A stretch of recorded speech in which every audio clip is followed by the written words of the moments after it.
السلام علیکم ورحمۃ اللہ وبرکاتہ۔ اعوذ باللہ من الشیطان الرجیم، بسم اللہ الرحمن الرحیم۔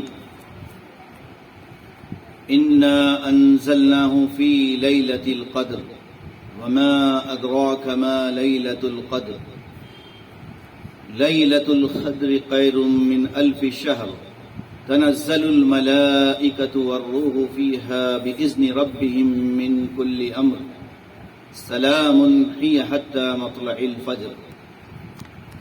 قال رسول الله صلی اللہ تعالی علیہ وسلم: تحروا ليلة القدر في العشر الأواخر من رمضان۔ محترم حضرات و خواتین، الحمدللہ ماہ رمضان کا آخری عشرہ جو تمام قسم کی نیکیوں کا ایک موسم بہار ہے، یوں تو رمضان مبارک کا پورا مہینہ نیکیوں کو سمیٹنے کا، روزے رکھنے کا، قیام اللیل کرنے کا، ذکر و اذکار کرنے کا، قرآن کریم کی تلاوت کرنے کا، صدقہ خیرات کرنے کا ایک بہترین موقع ہے جو ہمیں میسر آیا ہے، اور بڑے خوش نصیب ہیں وہ لوگ جو ماہ رمضان کی ان بہترین لمحات میں اپنا وقت ذکر و اذکار میں، توبہ استغفار میں، تلاوت قرآن میں، خیر اور بھلے کاموں میں گزارتے ہیں۔ اور بدبخت ہیں وہ لوگ جو ماہ رمضان کی قدر نہیں کرتے، رمضان کے مہینے میں بھی رمضان کا احترام نہیں کرتے، کھاتے پیتے رہتے ہیں اور ایل فیل بکتے، بیکار کی باتیں کرتے رہتے ہیں اور گالی گلوچ کرتے ہیں، لڑائی جھگڑے کرتے ہیں۔ یہ بدبخت قسم کے لوگ ہیں۔ تو آئیے رمضان کا آخری عشرے کی اہمیت، اس کی فضیلت، اس کے آداب پر مختصر طور پر کچھ اہم باتیں بیان کی جا رہی ہے۔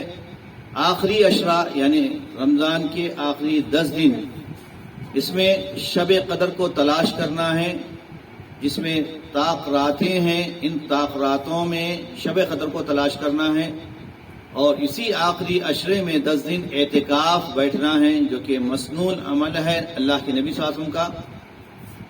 اور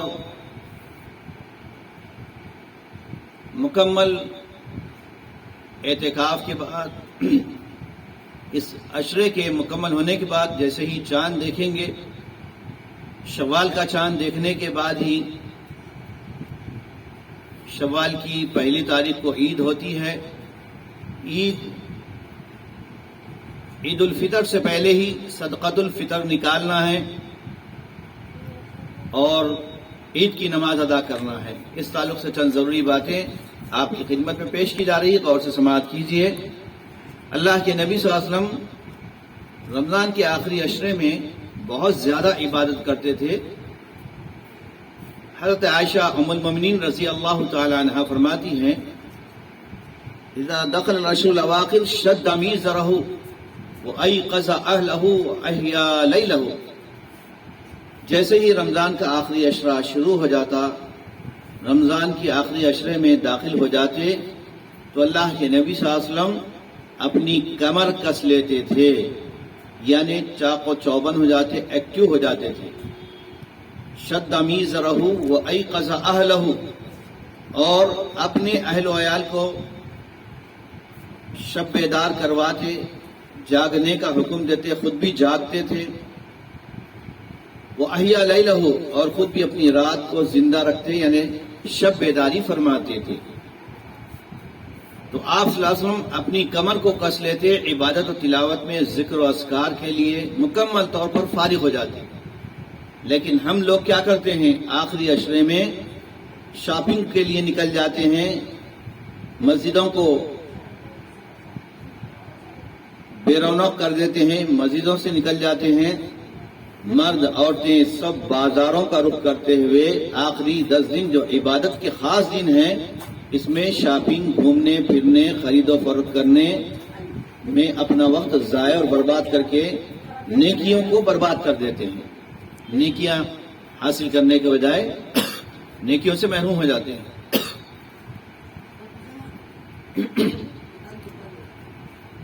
آپ صلی اللہ علیہ وسلم راتوں کو جاگتے. مسند احمد کی حدیث ہے حضرت عائشہ رضی اللہ عنہا سے. بعض روایات میں یہ بھی ہے کہ آپ صلی اللہ علیہ وسلم اس عشرے کی راتوں میں بالکل ہی نہیں سوتے، یعنی آخری 10 راتوں میں جاگتے تھے. تو آخری 10 راتوں میں بھی جاگنا ثابت ہے، لیکن جاگنا کس لیے؟ عبادت کرنے کے لیے، بیکار وقت ضائع کرنے کے لیے نہیں، اور بےتکی بیکار کی باتیں گھومنے پھرنے کے لیے نہیں. جاگنے کا مطلب ایک جگہ رہ کر آپ عبادت کریں، ذکر و اذکار کریں، قرآن کی تلاوت کریں، نوافل پڑھیں اور خوب اللہ تعالیٰ سے دل لگا کر دعا کریں، مانگیں، تو انشاءاللہ اللہ تعالیٰ آپ کی عبادتوں کو قبول کرے گا، نیکیوں کو قبول کرے گا، رمضان کے روزوں کو قبول کرے گا. لہذا تمام حضرات خود بھی جاگیں اور اپنی گھر کی عورتوں کو بھی بیدار رکھیں اور ان کو بھی نصیحت کریں، گھومنے پھرنے سے بچائیں، بازاروں کی زینت نہ بنیں. اب آتا ہے معاملہ شب قدر کا. شب قدر یہ 1000 مہینوں سے بہتر ہے. اللہ تعالیٰ نے اس کے بارے میں ایک سورت نازل فرمائی، انا انزلناہ فی لیلۃ القدر، کہ بے شک ہم نے قرآن کو شب قدر میں نازل کیا ہے. تو اس عشرے کا اس قدر اہتمام کرنے اور اس میں اس قدر محنت اور مشقت کرنے کی اصل وجہ یہ ہے کہ اس عشرے میں، آخری عشرے میں وہ رات ہے جس میں قرآن کا نزول ہوا، اور وہ شب قدر ہے.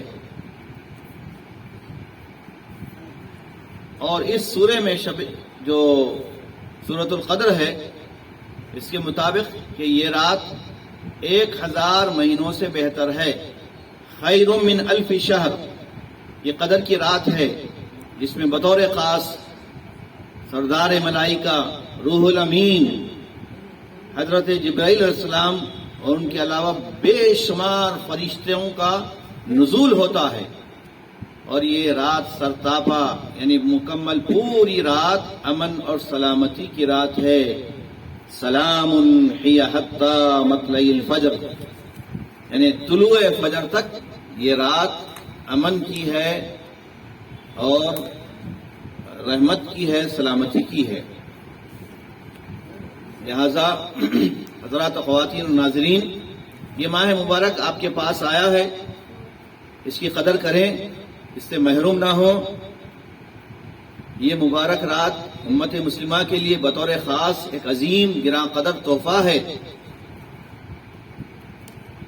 امام مالک رحمۃ اللہ علیہ بیان فرماتے ہیں کہ انہوں نے بعض قابل اعتماد علماء سے بات سنی کہ اللہ کے نبی صلی اللہ علیہ وسلم کو آپ کی امت کی عمریں دکھلائی گئی، ان کی عمر بتلائی گئی.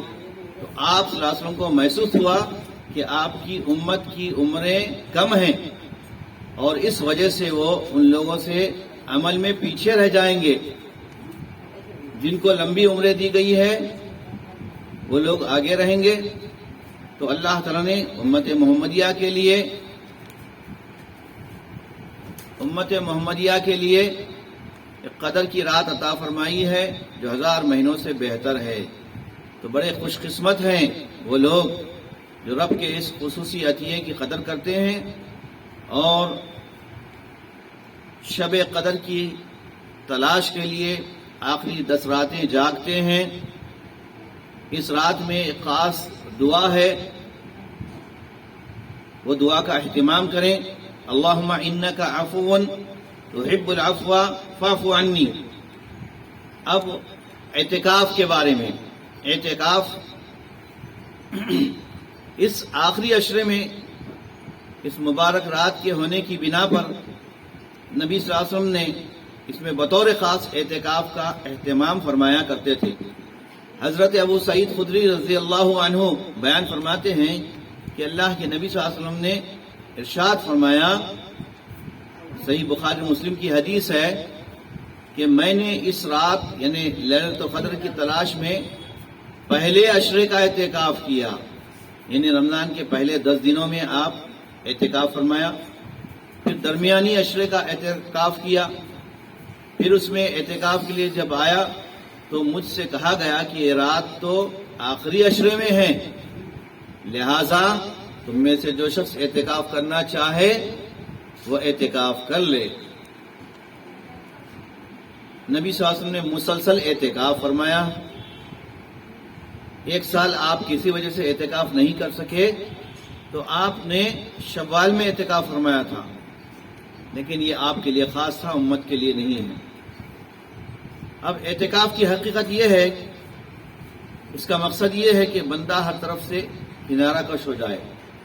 اعتکاف کا مطلب یہ نہیں کہ آپ کو وقت مل رہا ہے بس آئے بیٹھ گئے مسجد میں، کوئی مقصد نہیں ہے، نہ ذکر ہے نہ تلاوت ہے، بس سو رہے ہیں، آرام کی نیند سو رہے ہیں، یہ مقصد نہیں ہے اعتکاف کا۔ جو حضرات مساجد میں اعتکاف بیٹھ رہے ہیں، مرد حضرات اور خواتین بھی اپنے مقام پر یعنی مسجد میں بیٹھ رہی ہیں، تو ان سب کے لیے یہ آداب سنیے۔ مسجدوں کا احترام کیجیے، مسجد میں پاکی اور صفائی کا اہتمام کیجیے، اور مسجد میں کسی قسم کی دنیاوی گفتگو نہ ہونے پائے، بیکار کی باتیں، ادھر ادھر کی باتیں، لڑائی جھگڑوں کی باتیں۔ 4 عورتیں مل کر جب بیٹھتی ہیں اعتکاف میں تو ادھر ادھر کی بیکار کی بیتکی باتیں، سارے کہانیاں قصے سناتی رہتی ہیں، یہ اعتکاف کے خلاف ہے، اس کے ادب کے خلاف ہے۔ لہذا اپنے اپنے مقام پر یعنی مسجد میں جہاں پر آپ کو مساجد کی کمیٹیوں نے جو مقام دیا ہے وہیں پر رہیں، ادھر ادھر گھومے پھرے نہیں، بلکہ اپنی جگہ مخصوص کر لیں اعتکاف کے لیے، اور وہیں پر آپ عبادت کریں، ذکر کریں، تلاوت کریں۔ اور اگر چھوٹے بچے ساتھ لاتے ہیں تو ان کو بھی جو ہے پابند کریں، ان کو بھی اخلاق سکھائیں، ان کو بھی کنٹرول میں رکھیں۔ تو مسلسل یہ اعتکاف کرنے والے انہیں 10 دن کا اعتکاف کرنا ہے، آخری عشرے میں کرنا ہے، اور کچھ لوگ 2 دن کا، 1 دن کا، 4 دن کا اعتکاف بیٹھتے ہیں، جو کہ خلاف سنت عمل ہے۔ یہ 10 دن ہی کا اعتکاف ہوتا ہے، آخری عشرے کا اعتکاف ہوتا ہے۔ کچھ لوگ 2 دن بیٹھتے ہیں، 4 دن بیٹھتے ہیں، یہ نفل ہو جائے گا، لیکن وہ مسنون اعتکاف نہیں ہوگا۔ مسنون اعتکاف کے لیے شرط یہ ہے کہ پہلے تو مسجد شرط ہے، مسجد میں اعتکاف بیٹھنا شرط ہے، چاہے مرد ہو یا عورتیں ہوں، گھروں میں اعتکاف نہیں ہوگا۔ وَلَا تُبَاشِرُوهُنَّ وَأَنْتُمْ عَاكِفُونَ فِي الْمَسَاجِدِ، سورۃ البقرہ آیت نمبر 187۔ اور اعتکاف کا ارادہ رکھنے والا شخص 21ویں شب کی مغرب میں مسجد میں آ جائے۔ 21ویں جو شب ہوتی ہے، پہلی تاخرات ہوتی ہے، اسی وقت یعنی مسجد میں آ جائے، مغرب سے پہلے، افطار سے پہلے آ جائے، اور فجر کی نماز کے بعد اپنی اعتکاف گاہ میں داخل ہو جائے۔ بخاری اور ابو داؤد کی حدیث ہے، اس کے حوالے سے میں یہ بات کہہ رہا ہوں۔ اور معتکف یعنی اعتکاف بیٹھنے والے مسجد کے کسی بھی حصے میں رہ سکتے ہیں، لیکن بہتر یہی ہے کہ وہ بلا ضرورت اپنی اعتکاف کی جگہ سے نہ نکلے اور بغیر کسی عذر شرعی کے مسجد سے باہر نہ جائیں۔ تو یہ اعتکاف کے کچھ آداب ہیں، آپ اس کا لحاظ رکھیں، ہر وقت سوتے نہ رہیں۔ یہ 10 دن ملے ہیں آپ کو اعتکاف کے، بہت غنیمت ہے، اس کو غنیمت جانیں، وقت برباد نہ کریں۔ اب آخر میں صدقۃ الفطر، روزہ اور آخری عشرے کے اختتام سے متعلق جو اہم مسائل ہیں اس میں صدقۃ الفطر بھی ہے۔ صدقۃ الفطر کیا ہے؟ روزوں کے اختتام پر، روزے مکمل ہونے کے بعد عیدگاہ جانے سے پہلے گھر کے ہر فرد کی جانب سے صدقۃ الفطر نکالا جائے گا، چاہے آپ گھر کا ایک چھوٹا بچہ ہی کیوں نہ ہو، اس کی طرف سے بھی ہوگا، گھر کے سارے افراد کی طرف سے صدقۃ الفطر نکالنا ہے۔ اور صدقۃ الفطر وہ ہے جو آپ کھاتے ہیں، اناج جو آپ کھاتے ہیں وہی صدقۃ الفطر ہوگا۔ چاہے آپ جو ہے روٹی کھاتے ہیں تو گیہوں، جوار، اس کا صدقۃ الفطر، یا آپ چاول کھاتے ہیں، چاول سے اس کا متبادل پیسہ نہیں ہے۔ یعنی صدقۃ الفطر کے بجائے آپ اناج کے بجائے آپ پیسہ دیتے ہیں تو یہ مناسب نہیں ہے۔ صدقۃ الفطر میں صرف اناج آپ کو دینا ہے۔ اس کی یعنی صدقۃ الفطر کی فرضیت کا مقصد کیا ہے؟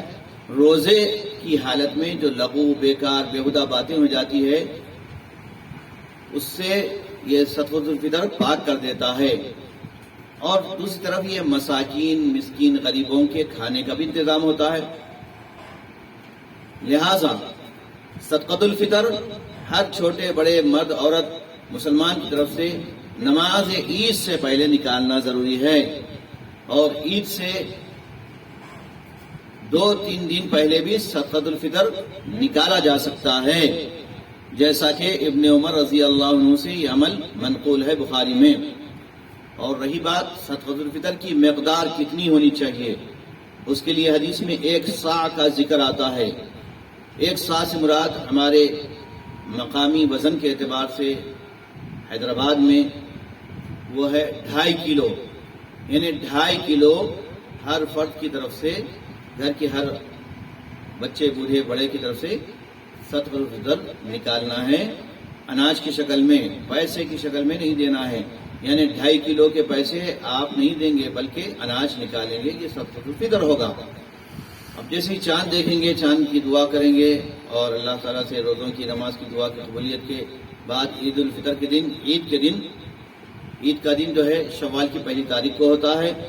شوال کی 1 تاریخ کو عید کی نماز ہم کو ادا کرنا ہے، گھروں کو چھوڑ کر، محلے کو چھوڑ کر کھلے میدان میں عید کی نماز پڑھنا ہے۔ عذر شرعی ہے، کوئی عذر ہے تو مسجد میں پڑھ سکتے ہیں، لیکن کھلے میدان میں جا کر عید کی نماز پڑھیں۔ عید کی 2 رکعت نماز جو بغیر اذان کے، بغیر اقامت کے ہر مکلف شخص پر واجب ہے۔ اور خواتین بھی عیدگاہ جا سکتی ہیں، حاضر ہو سکتی ہیں۔ حضرت ام عطیہ رضی اللہ عنہا سے روایت ہے کہ ہمیں حکم دیا گیا کہ ہم جوان لڑکیوں اور حائضہ عورتوں کو بھی عیدین میں ساتھ لے کر نکلیں۔ عیدین میں عید کی نماز کے لیے حائضہ عورتیں، ایسی عورتیں بھی عیدگاہ آ سکتی ہیں، البتہ وہ دعا میں شریک رہیں گی، نماز نہیں پڑھیں گی۔ کون سی عورتیں؟ جو حائضہ ہیں، الگ رہیں گی لیکن دعا میں شامل رہیں گی۔ یہ چند ضروری مسائل تھے عید الفطر سے متعلق۔ اللہ تعالیٰ سے دعا ہے کہ اللہ تعالیٰ ہم سب کو نیک عمل کی توفیق عطا فرمائے۔ عیدگاہ جانے سے پہلے اور واپسی پر تکبیرات پڑھتے ہوئے جائیں، خواتین بھی پڑھیں لیکن آہستہ آواز سے۔ اللہ اکبر، اللہ اکبر، لا الہ الا اللہ، اللہ اکبر، اللہ اکبر وللہ الحمد۔ یہ عیدگاہ جاتے ہوئے اور عیدگاہ سے واپس آتے ہوئے تکبیرات پڑھتے رہیں۔ یہ عمل اللہ کے نبی صلی اللہ علیہ وسلم سے ثابت ہے، صحابہ اکرام کے عمل سے ثابت ہے۔